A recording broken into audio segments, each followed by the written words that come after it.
അങ്കണവാടി പോ ഒരുക്കാൻ തുടങ്ങുമായിരുന്നു കേട്ടോ. അപ്പോഴാണ് പുഴുവോ? എവിടെ എവിടെ പുഴു? നിങ്ങൾ കണ്ടിട്ടുണ്ടോ ഗൈസ് ഇതുപോലത്തെ പുഴുവിനെ? ഇത് സകല അടവ് പഠിച്ച പുഴു കേട്ടോ, കാണിച്ചു തരാം. നേരത്തെ പയറ് പോലെ ഓടിക്കൊണ്ട് നടന്ന പുഴു കണ്ടോ? അതേ ഇല കൊണ്ട് തട്ടിയപ്പോഴത്തേക്കും ചത്ത പോലെ കിടങ്ങുന്നേ.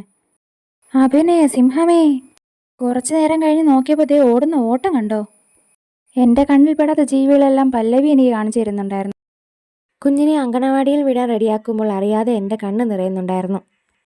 എൻ്റെ മുഖം മാറിയപ്പോൾ അവളുടെ മുഖം മാറിയത് കണ്ടോ? പിന്നെ ആർട്ടിഫിഷ്യൽ സന്തോഷമെല്ലാം മുഖത്ത് വച്ചുപിടിപ്പിച്ച് അവളെ വീട്ടിന് പുറത്തേക്ക് കൊണ്ടുവന്നു. അങ്കണവാടിയിൽ പോയിട്ട് വരാന്നല്ല, പൊളിച്ചിട്ട് വരാന്നാ അവള് പറഞ്ഞേ. ആട്ടം പുഴുവോ? ദേ വീണ്ടും ഒരു പുഴു. അങ്ങനെ പലതരത്തിലുള്ള പൂക്കൾ കണ്ടും പറിച്ചും അവൾ അങ്ങനെ അങ്കണവാടിയിലേക്ക് കയറി. ചെറിയ വിഷമത്തോടെ ഞാൻ താറ്റി ഉമ്മയെ കൊടുത്തുവിട്ടു. അവളില്ലാതെ തിരിച്ച് വീട്ടിലേക്ക് വന്ന് കയറുന്നത് വിഷമം പിടിച്ചൊരു ടാസ്ക് തന്നെയായിരുന്നു. വീട്ടിൽ ഒറ്റയ്ക്ക് ഇരുന്നപ്പോൾ സങ്കടം കൂടിക്കൂടി വന്നു. പിന്നെ ഞാൻ വിചാരിച്ച് പുറത്തോട്ട് പോയി കുറച്ച് സാധനങ്ങൾ മേടിച്ചിട്ട് വരാമെന്ന്.